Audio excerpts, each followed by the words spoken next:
I analyzed 100 games from players rated 800 on chess.com and put each one of them into this spreadsheet that you're looking at right here. In column A, I recorded the game URL. In column B, I put the losing mistake. So this was like the very last or the biggest mistake that they made that cost them the game. In column C, I put other really big mistakes, but they happened earlier in the game. And then in column D, I put the time control. All of these games were rapid games on chess.com. And then in column E, I put how long they spent if they spent less than 10 seconds on the move that was a mistake. Okay, and we'll talk more about that later. Then I categorized these into the top 6 most common mistakes that 800 rated players are making. So if you're rated 800 or anywhere around there, you're going to want to pay close attention so that you can avoid these top 6 most common mistakes. Let's take a look. So number 6 on our list, happening in 30% of the games, was players missing checkmate. Now it worked both ways. They had a checkmate that they missed that they didn't do against their opponent, or their opponent had checkmate on them that they didn't see and they got checkmate. Okay, both ways. So I have some examples that I'm going to show you right now. So in this position, white played the move queen to g3, and what would you play if you're playing this position as black? Well, hopefully you didn't say bishop takes d1, which is what was played in the game, because as soon as you move the bishop there, you don't realize that the queen and the bishop are lined up on your king, and white simply checkmated black and the game was over. Now, if you're wondering, the best move for black here was actually bishop to d6, dropping it back to force the queen off of that square, because once the queen moves away, now you can safely take the rook and there's no longer a checkmate.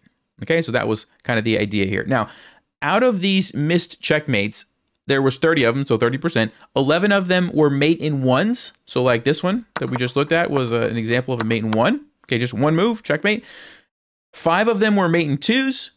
And then 14 of them were mate in 3 or more. So actually, a good number of them were slightly more complicated. We'll look at an example in just a second. But let me go ahead. Here's another one. White played the move rook to d4. What would you play here as black? Well, hopefully you didn't say the move g5, because as soon as you play g5, you get checkmated here by the rook. Notice the queen is cutting off the king's escape square, and black did not notice this in the game. So what should you do instead? Well, the easiest thing and the best thing is to play rook e5. It's a nice square for your rook. It's defended by the pawn, but more importantly, it blocks the queen from controlling b8 so that if the rook comes over, you can simply sidestep and it's no longer checkmate. You're doing okay. All right, so that was the best move there. But again, this was a one-move checkmate that, black just didn't notice. Okay, I have one more example for you here. This position, black played the move queen to e7. What would you play here as white? All right, now in this position, white actually played the move bishop takes c4, which is not a bad move. It's taking a piece and it's pinning this rook here, so it's a decent move. However, they missed a simple 2-move checkmate. Queen to h7 check, forces the king over, and now you actually have a version of the back rank checkmate where the queen simply comes down and black has no way to get out of checkmate. Okay, so they played an okay move, but they missed checkmate. That's the number 6 on our list. Now, if you're struggling with this in your own games, what should you do? My recommendation is to study tactics, but you have to study a specific type of tactic. You have to study tactics related to checkmating the king. Okay, because there's a lot of different tactics, and some of them don't involve the king, right? Some of them involve other pieces. Different things can be going on.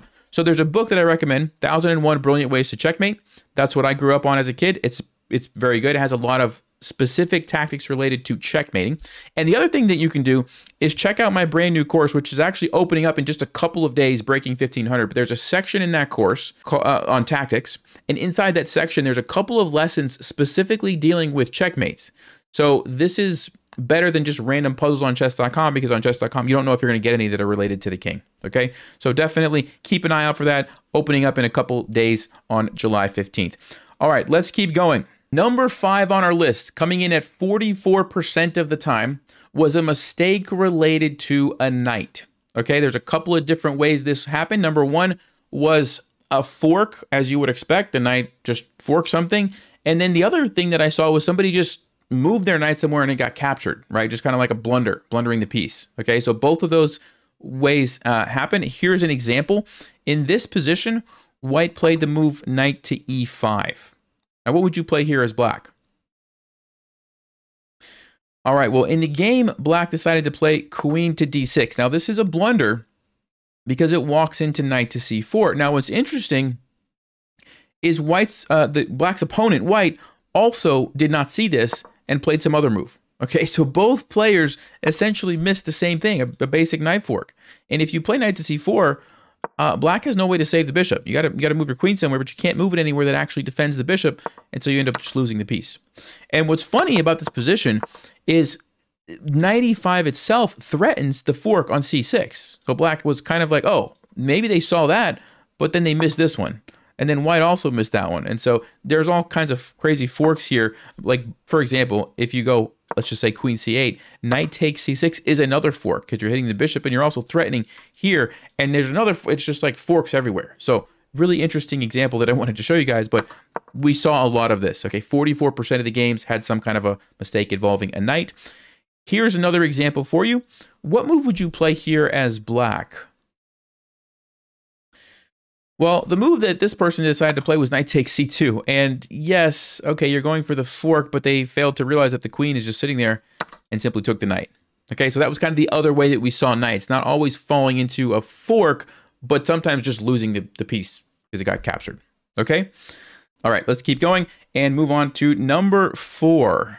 All right, number 4 on our list, coming in at 51%. So over half of the games featured a mistake involving the queen, and most of those, 44% of all the games, was a queen blunder. Okay, so let's go ahead and take a look at some examples here. In this position, white just played queen takes f1. What do you think black played here? Well, let me not say what do you think they played. What would you play?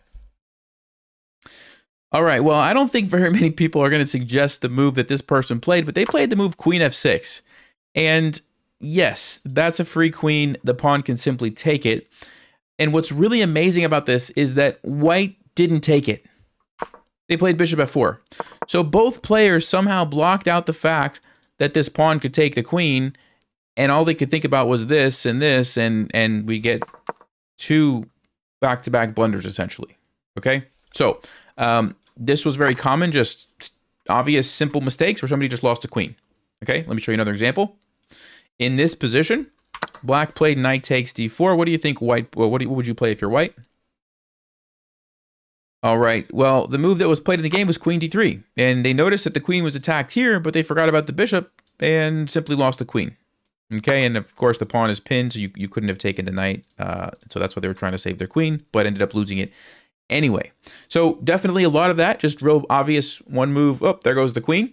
But then there was also some more that were more like this, which were a bit different, which we'll see in just a second. So in this position, black captured here. What move would you play as white?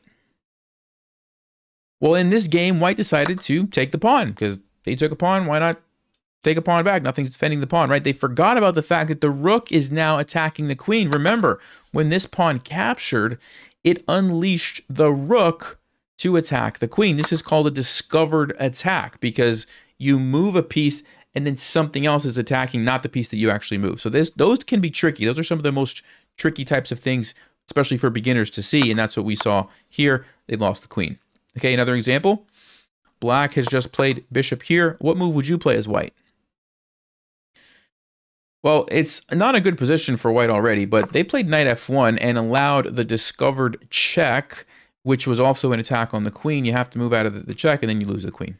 Okay, and this is how the game ended here. So a better move would have been knight to e2 to block the pawn from moving so you don't have to worry about the pawn pushing it. Now, it's still a bad position for white, but at least you would have saved the queen and the game goes on.